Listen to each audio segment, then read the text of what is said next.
when you mentioned Enter the Gungeon there, that's a really fun game, and that's one of those games where readability is incredibly important, because Yeah. for anyone who hasn't played Enter the Gungeon, it's a bullet hell game basically. It's a bullet hell game with rooms the size of like Binding of Isaac. So it can get very, very chaotic. And that's a problem that a lot of games have, trying to like read what the fight is doing.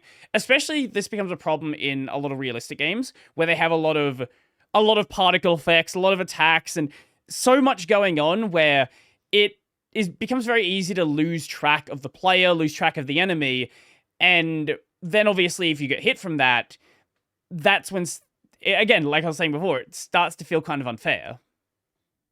Yeah, no, absolutely. And that's why I think that's probably why Enter the Gungeon decided to go with such a contrasty bullet, because it is a pure bullet hell, like really, really dense bullet hell game. Mm-hmm. House is probably more like bullet heck. You have to give it a name. It's like, because it has a bit more of like the melee combat dodging and weaving in and out, but there also will be some like, bullet pattern dodging stuff as well. Mm-hmm. So yeah, it's definitely important for our game as well. Probably don't need to go to the extent of Enter the Gungeon, just because it's the screen will not be filled with bullets like Enter the Gungeon. Sure.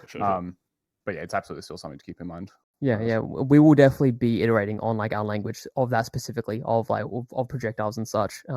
Even on the next boss that we'll be working on definitely needs some very, very clear colors going on with the projectiles. Mm-hmm. The second boss, I believe, was mainly melee boss, but also it had the spikes that came out of the ground. The first one did have some of that bullet aspect where it made like the circle that like went out and then like came back in. I don't remember the other attacks, but that one's sticking out of my mind. Yeah, the first boss was completely designed as purely like a pretty much a bullet hell boss dodging, because at that point, like you got the throwing and retracting ability from that, so we really wanted to like show that in the boss, have the boss be using that same sort of ability. So the bosses that you have right now, are those intended to be like early game bosses? Do you not really know what you're doing with them? At the time we did it, yeah, they were intended to be like boss number 1, number 2. From feedback, things can shift around. We're probably not just going to get rid of them. Sure. It just feels like a waste. It's a waste of resources to do that. But bosses can be shifted around. They might get shifted around. Yeah, that's the great part about developing these kind of games, is that as long as the patterns and the designs aren't absolutely completely rigid, there's absolutely nothing from stopping us from moving it to a different spot on the map and making it harder or making it easier. These kinds of things are fun to do, and it's fun to just shift things around, shift bosses around, shift things around where it's on the map. And I think it's something that you don't really realize until you work on a game like this. Like, you don't realize just how many things get completely moved from where they were at the start.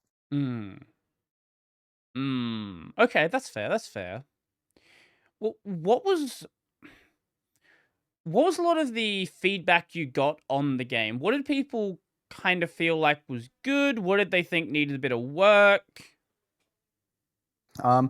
I think the main things that I noticed, I won't say everything, so you can say some as well, but like things that people liked, art, obviously. I think just the general combat and game feel, people were pretty receptive to.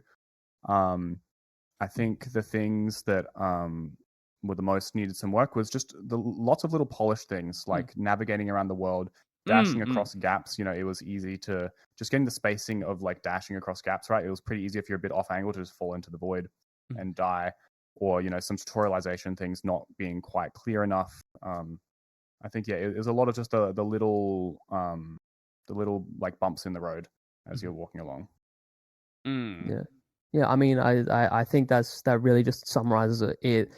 From my understanding of reading through the responses, and thank you to everyone that played and gave responses and feedback. Like, it's the best thing you could possibly do to support projects like this when they're early. Is really just that, and it bodes well because the level design and a lot of these layouts aren't finalized. You can't finalize your tutorial area of the game until you've actually gotten through a large majority of production, because you don't know what things you need to tutorialize yet. Sure. Like, you know the basics, but you don't actually know what skills a player needs to learn. Mhm. So really, the issue of the current demo being that bodes well because we know it's going to change. Mm. Right, you're not really sure about how many mechanics you're going to add, how much you need to sort of like also introducing the, I guess, how mechanics can sort of mix together. Like, do you have to tutorialize the fact that you can swap weapons and then combo stuff together? Yeah, it's stuff like that. I think even probably a slightly more accurate thing isn't the addition of mechanics. It's really adjusting or taking out stuff because that's kind of the approach that we're more fond of. Is saying, is this mechanic, does it have the depth that Right. we want it to have? And if it doesn't have the depth that we want it to have, just kill it. Just kill it. It's not adding enough. Just kill it. The game will be fine without it. Right, you don't want to have sort of mechanic bulk where you're adding things and then they don't really add anything to the game. It's just kind of adding it for the sake of adding it. Like a big one that we noticed from the playtest was like we had a stamina bar in the playtest, and it would drain down when you sprint, and it would use like half of it when you did a dash. And the idea, reason behind that was just add a bit more strategic depth to the combat. But we found that was probably one of the biggest things that people pointed out when they were playing. Is like, I don't really like the stamina bar. It feels like it's either not integrated enough, it doesn't do enough, and it's just kind of a bit annoying. So we've been rethinking that, and that's like do we really need it? Is it really adding that much to the game? And like swapping that around to something more intuitive. Yeah. The answer was it didn't actually have the depth. It didn't have the mechanical depth. It wasn't that kind of game. So just kill it. Yeah. When you got something like Dark Souls where attacks use stamina and everything uses stamina basically, then it becomes an integral part. But for ours, it was really just for movement, and especially outside of combat, it was just kind of annoying because you dash a couple of times and then you have to wait for your stamina to recharge before you can do it again. Yeah, right. Because like the point of the stamina bar was to stop players just spamming dash as much as they wanted. Yeah, basically, because it was a combination of like we really like the feeling of going like dash really quickly in a row, but we don't want the player to obviously just be able to do that forever. So we were like, all right, we'll stamina it so you can only do it a couple of times in a row, and then potentially give players upgrades later so they can do it more times in a row.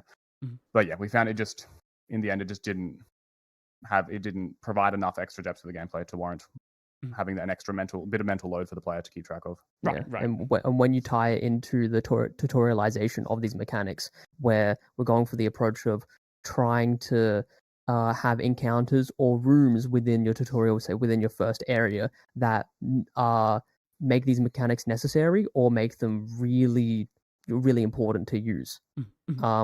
And it just goes to show that we had a mechanic, we removed it. But having that mechanic in, if we had fully done our whole tutorial section and now we've removed it, well, we'd have to remove that section of it. Then it changes the flow of your first section of the game.